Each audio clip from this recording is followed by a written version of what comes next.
Welcome into a Week 8 Giants Hangout brought to you by Crestron. My name is Madeline Burke, joined as always by Russ Salzberg, Brandon London, and Jonathan Casillas. And guys, the elephant in the room, we got to talk about Week 7. It was a heartbreaker in Denver. The Mile High City Giants had a big lead, but ended up losing it on a game-winning Will Lutz walk-off field goal. So much more went into that story, though. Casillas, as the defensive player in the room here, I'm going to start with you. What happened in that fourth quarter? A lot happened. And you guys got on me about those 52-49 scores with the Saints and the Giants. This is probably more embarrassing.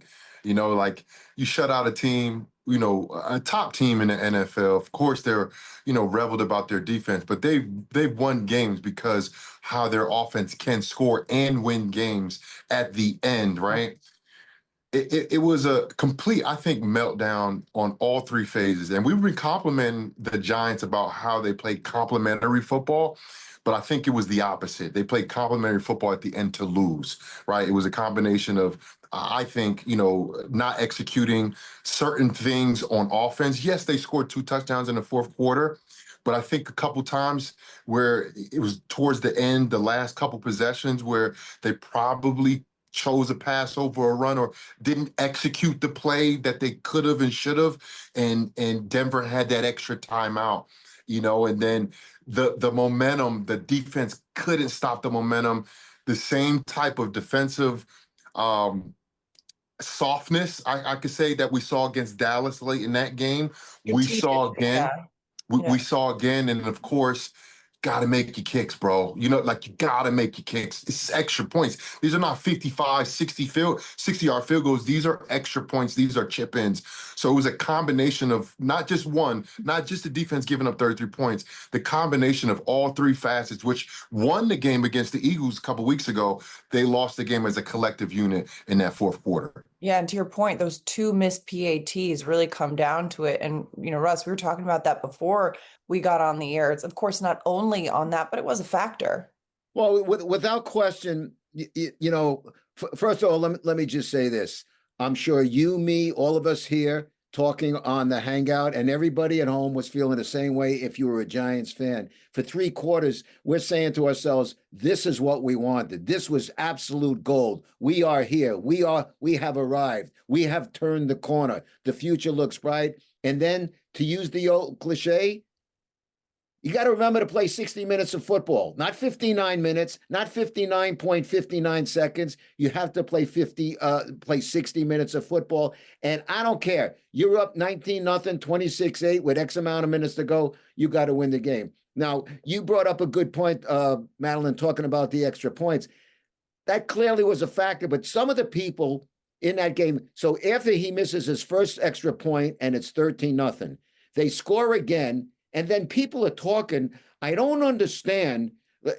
Why is Brian Dable going for 2? It's too early to try and make those points back. Let me tell you something. Did anybody stop to think maybe something else was on Brian Dable's mind? He didn't say it, and I don't think he will say it. But if we all remember the week before when they beat up the Eagles, there was a missed extra point in that game. So there's one in that game, his first one in this game, and then Dable saying to himself, you know what? We got this problem here. Maybe I just got a better chance with the 2-point because I don't want him to miss again. So he didn't miss that time. He missed at the end of the game. It is what it is. That's, as JC said, it's got to be corrected. This is the NFL. It's not the Little Sisters of the Poor. It's not high school. It's not college. You got to make those kicks. Yeah, and to his credit, though, Jude, after the game, acknowledged that. He said, I'm a professional kicker. I got to make the kicks. Brandon, when you look at the way the offense played, though, to start this game, I mean, there's a lot to hang your hat on. If you're a Giants fan, yeah, it's a heartbreaking loss, but putting up 32 points against that Denver defense?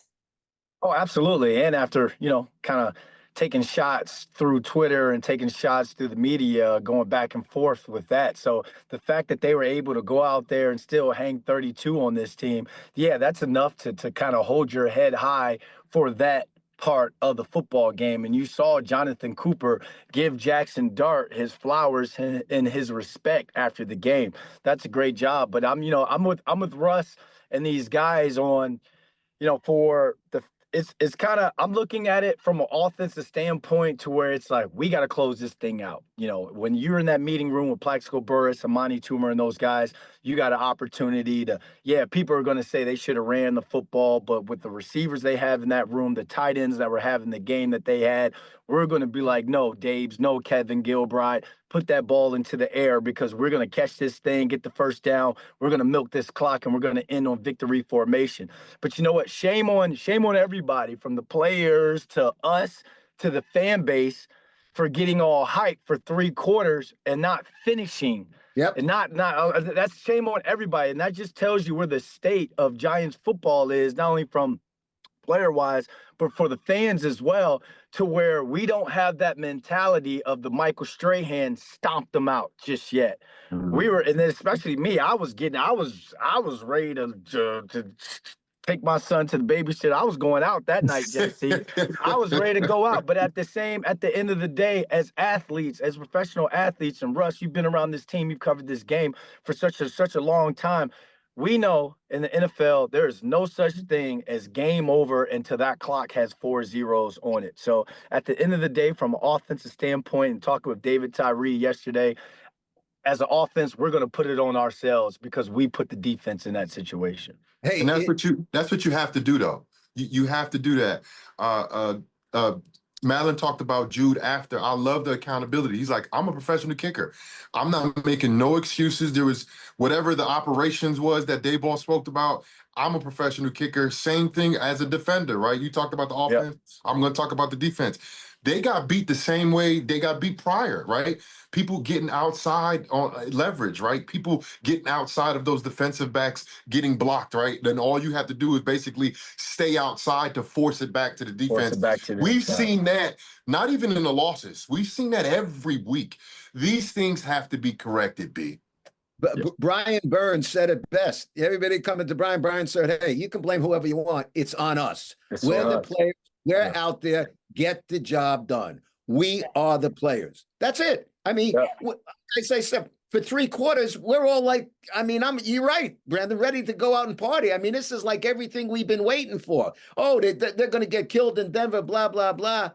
And they're playing that kind of game. They had the Broncos on the ropes in their own fanatical building, and they just let it get away. Why? The old saying, in an alley fight, you got to keep your foot on the throat of the person you have down, and they didn't do that.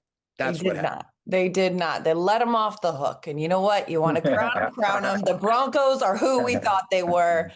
But the Giants are going to be turning the page because you know what? There's a whole nother game this week. And, to your point, too, it's not just it's execution. Andrew Thomas talked about this earlier this week. He said, there's no secret sauce to winning. You just got to execute. And sometimes, whatever that may be, you got to find a way to execute and to maintain that for 60 minutes. We got a little bit of deja vu. Real quick, Maddie, before you move on, before you got on. There is a secret sauce. They just haven't showed it yet. It's called composure and poise. Those are the 2 things that, because at the end of the day, like they kind of walked away from the Eagles.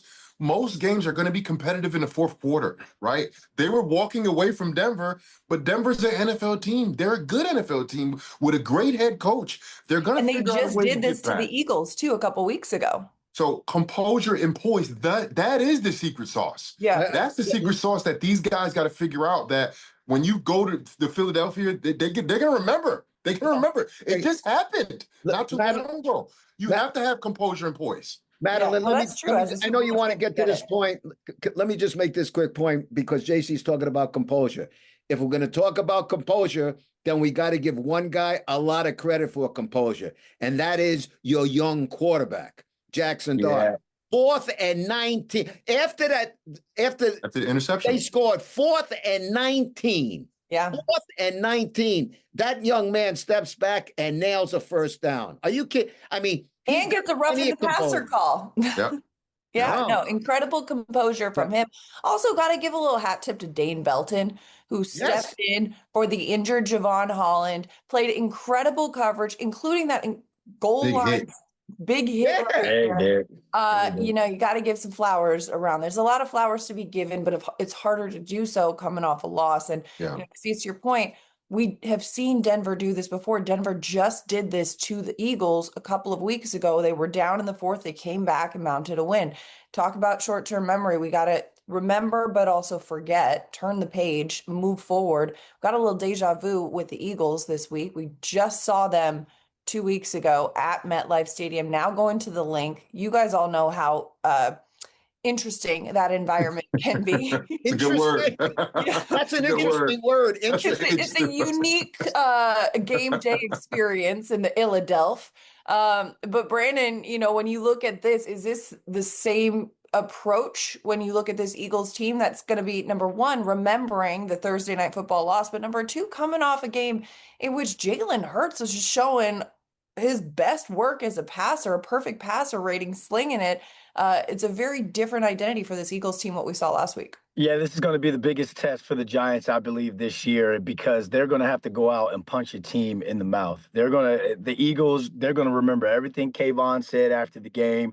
They're going to remember that hurt, hopping back on the bus, going down I-95 back to Philly, about losing to a team that you feel is little bro and inferior to you. So they're going to come out and try and bring BTA from the jump. The Giants, we're going to understand, Russ, JC, we're going to understand where the mindset or the mind frame of this team coming off of this loss is early in the game in the first couple of possessions. If you see a hangover kind of creep into their level of play and their energy to start this game, then that means that we have not turned that page, Russ. That means that we're not even close to being able to say it with our chest to be like, okay, this is a different Giants team. So whoever those leaders are in that locker room, JC, as you know, you got 24 hours is up. Yep. Flush it. I'm surprised we even talking about it here on the Hangout. Yeah. Well, we have to, but at the end of the day, Do it it's every something week. that has to be flushed. But at the end of the day, it's something to where it's like, if I'm Jackson Dart, this is my moment to really show that I am a leader on this team. I go over to the defense, I go over to our kickers, punters, everybody, and be like, I got your back. Do you got my back? Because now you're going on the road again to an even more hostile environment than Empower Field against a division rival, and you have a chance to kind of create some sort of momentum again. So this is a huge one for the Giants, but all eyes are going to be on their first couple series for me. Well, and to that point, though, too, the way, it's a huge one, but Casillas defensively, the way these teams match up, the Giants' strength is against the pass, right? Defensively. Eagles' run game has been not what it used to be. And I think a lot of that too, you remember TJ Paganetti, the run game coordinator, he went with Kellen Moore to New Orleans, and we have seen a very different run game in this Eagles team. So the way the Giants defense matches up, is this a favorable, obviously it's a challenging opponent, but how do you see that the way this defense matches up with the Eagles? Well, it's interesting because, given that the Eagles are in the division, I try to pay attention to them, especially because we've played them twice, going on twice in the last, 2.5 weeks. So, I'm definitely paying attention to what they're doing and all year. And it's almost like they're being a little more pass happy first, right? And yeah, they only had 45 rushing yards last week. I don't know if that's the formula for them. If that would, I mean, they're still winning games. They're 5-2, right? They're 5-2, so they're still winning games. But don't think that Saquon won't be a big part of their game plan. I think they're going to look back. Because remember, the first two plays of the Eagles game, Saquon Barkley had 2 runs for 30 yards. Yep. So I'm not saying they're going to just try to run the ball and force it. I don't think that's the Philly team. I think they're going to take whatever the defense gives them. But I do think the mindset going into the Giants game is going to be, we need to run the ball on these guys. Because when you sit back and pass the ball against this tremendous pass rush, it causes us a lot of problems. And Philly, how they win games is they don't turn the ball over. And they dominate the time of possession. And if they can do that like they did against Minnesota, where I won't say they dominate time of possession, but they did get 2 turnovers. And it doesn't matter how they win. They need to win that turnover battle, and they need to dominate, whether it's through the air or through the ground, because this is not a one-dimensional team. Hurts get a lot of slack because he doesn't throw the ball, but you saw what he did on Sunday. He torched him.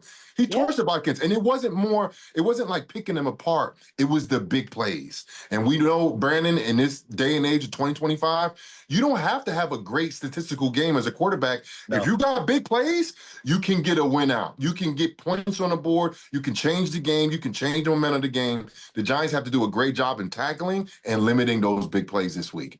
Yeah, I 4 feel like big the plays a tackling game. has been so much more impactful in recent weeks, though, too. 4 big plays a game, keep the haters away. That's the way I look at it, especially on the offensive side of the football. But it all comes down to, like you said, JC, it's technique and details. The Giants defense has the pieces. You look at Cordell Flott. Here's a guy that was battling out for a CB2 position, and in my eyes, he is the best corner on this team or playing the best football right now. So you got guys on this team that are stepping up, that are rising to the occasion, but it's about detailing that work. Again, And a lot of that was, though, the competition between Flott and Tay Banks really brought the most out of both of them. Russ, I see you want to get in here. I need to get your key on this. Because I want to go back to what Brandon said. He was talking about we're going to know, how they come out. I'd be shocked. I'd be absolutely shocked and dumbfounded if the Giants don't come out right from the get-go angry, ticked off, use every kind of expletive you want to use. Like you always say, hit them with bad intentions. No, really. I listen, this team's got to be, the guys have to be talking to themselves and saying, look, we're 2-5 and we should be 5-2. We should have beaten this last opponent. We should have beaten the Saints, and we should have beaten the Cowboys. They legitimately look at themselves and they should be 5-2. Yeah. Okay, at worst 4-3, but really they got to say, you know what? We're good, but we don't show that we're good. So you know what? The reason that people are talking the way they talk about us, we've done it to ourselves. So you know what? Get ticked off and go do something about it. And I agree from the get-go, Brandon, they got to jump on these guys ugly from the first snap. First snap.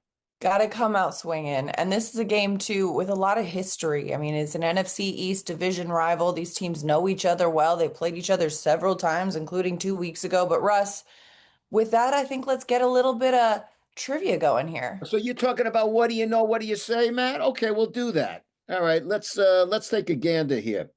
The year, if I may, we're going to go back to 2013. That year happened to be the last time that your Giants beat the Eagles in Philly. The score of that game was 15-7. The Eagles had one quarterback start the game and another quarterback finish the game.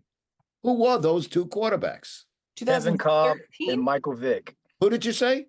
Kevin Cobb and Michael Vick. Well, you're right on one of them, Michael Vick.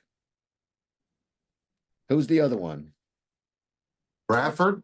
Sam Bradford? No. Oh, not Kevin Cobb. Not guard. 2013. Got the same name.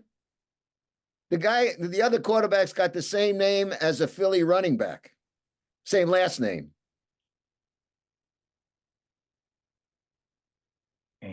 Shipley. Matt Barkley? Bingo. Hello. Matt Barkley. Oh, let's go. USC's very own Matt Barkley. Yeah, that was a random pull. Yeah, Matt Barkley. All right. I was like, for whatever reason, because the NBA season tips off today, all I could think was Charles Barkley didn't play quarterback. All right. Well, since you guys did pretty good, I'm going to give you another one. Bonus round. In that game, Eli threw for 246 yards. All right. How did the Giants score their 15 points? Okay. 2 touchdowns, a missed PAT, and a safety. No. 5 field goals. Bingo. By whom? What was the big jacked kicker from back in the? No, he was a punter. That was a punter. You're right. Lawrence Tynes? Nah, Tynes was gone. No, Tynes was gone. Tynes is gone. Giants kickers, man. Can we get some initials? JB. Not Jake Brown. Ooh, close. Close.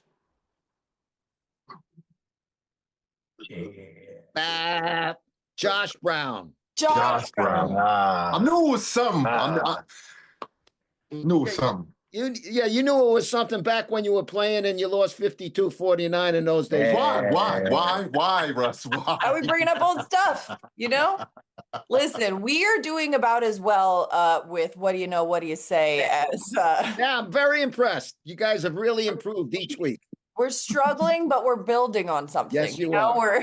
We're getting there, and we're learning quite a bit about the history of this team. All right, well, listen, we're 25 years into this century, and producer Pearson has thought this is a great time for us to look at some of the greatest Giants. And so what we're going to do, a little group project for us, build the Giants quarter century offense. Offensive players from the year 2000 to the present day. We're going to have a quarterback, 3 wide receivers, 2 tight ends, 3 offensive linemen, and 2 running backs. Starting with the quarterback position. Hello. Yeah, I think that's unanimous, I believe. Unanimous. Tens across the board. Yeah. So 1 Eli Manning, quarterback position locked. All right, 3 wide receivers from the year 2000 to present day. Plax. Victor Cruz, OBJ. Okay. Did somebody forget about Amani Toomer? The Giants' all-time leading wide receiver? We're not putting Amani. Yeah, first of all, Amani's on the list. I would have to pick, and I love Plax. I got to pick Amani over Plax. Oh, okay. You're going Amani, Victor, OBJ is yours. Casillas just quit on us. That's a mic drop take. Zoom was like, that's too much of a hot take. I would swap out. Okay, since we're swapping Amani in, I guess I would swap out Victor Cruz then. Because Victor Cruz had those, 3 to 4 just exciting seasons. Amani did it for a longer period of time. I guess same with OBJ. I mean, OBJ, we got to throw on that list for sure. Yeah. Obviously, you got to get reach back like 1-3 in there. But yeah, Amani Toomer starts the list as the Giants' all-time leading receiver. All right, so we've got Amani, OBJ, Plax. Yep. Consensus receivers, yeah? Yeah, I think wait. I got disconnected, came back in. So we took Vic off and you mic dropped. You mic dropped and you're just like out of here. Yeah, I think we took Vic off in favor of Amani. Of Amani? Amani has to be there. Has to be. He has to. Yeah. Who would you take off? off? Well, because I'm thinking outside receivers, right? You got 2 outside receivers. For me, and I told Drew Brees this, and I truly believe this, when he was healthy, I've never seen an athlete like OBJ. I've never seen anything like him. And I played with great wide receivers, right? Marcus Colston, Lance Moore in New Orleans, Mike Evans when he was young in Tampa. I've never seen anything like OBJ. So he's on one outside, and I think Amani's on the other outside, right? So I'm thinking Victor in the slot. That was my 3. Okay. It wasn't really like top 3. It was more like, who is my X, who's my Z, who's my slot? You know what I mean? Okay. All right. Russ, who's your tiebreaker? Who's our 3? My 3 has to be Amani, OBJ, and I'd say Plaxico. All right. I'm not going with who's playing a slot. I'll take it. Wide receivers. That's what I'm going with. That's fair. I'll take it. 2 tight ends.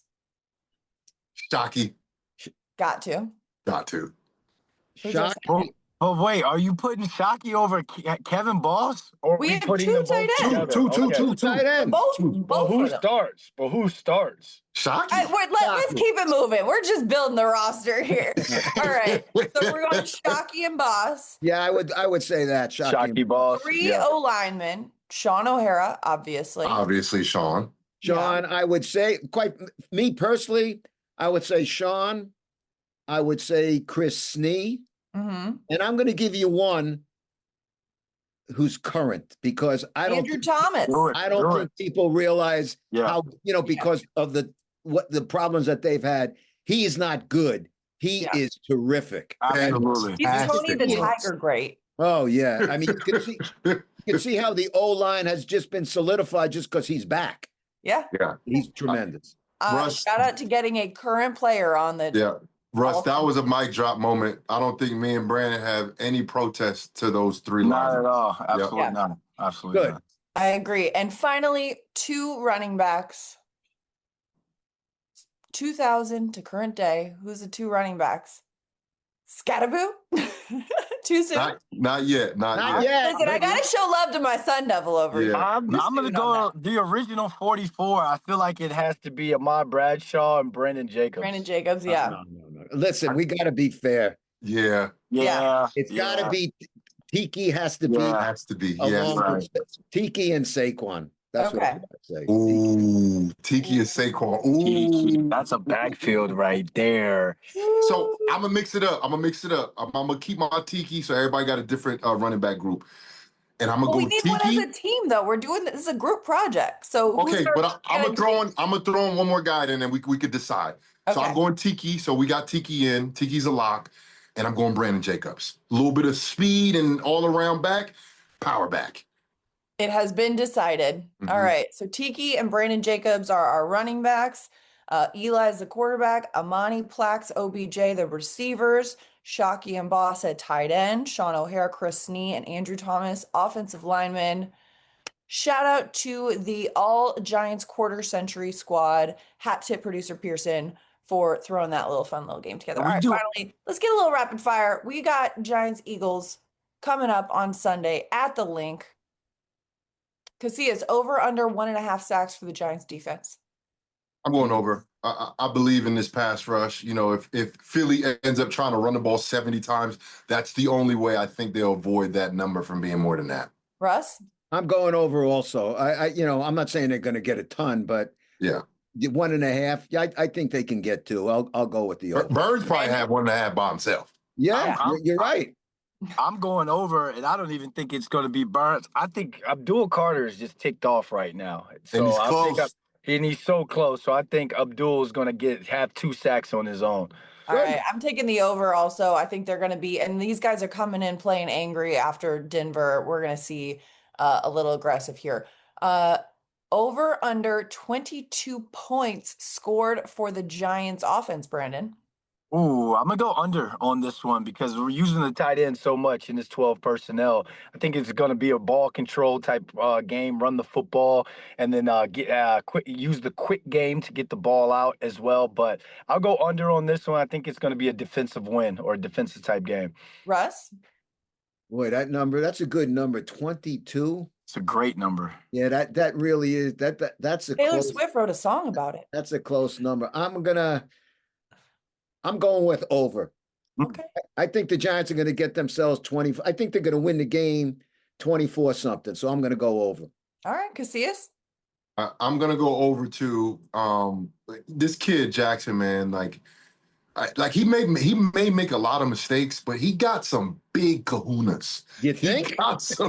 He got some stuff with him. He just has that no fear mentality. Yeah. You know, we haven't seen like the multi-interception game, but he's the type of guy that'll throw 4 interceptions and still throw the ball in double coverage. You know, but like that, he's want confident. That. He has that goldfish mentality where he can bounce back to the next play. Yes. And you're right. Yeah. We've heard guys on both sides of the ball talking about how contagious that man's a dog. He shows up. I agree. I think they're going to be getting some points on the board in this one.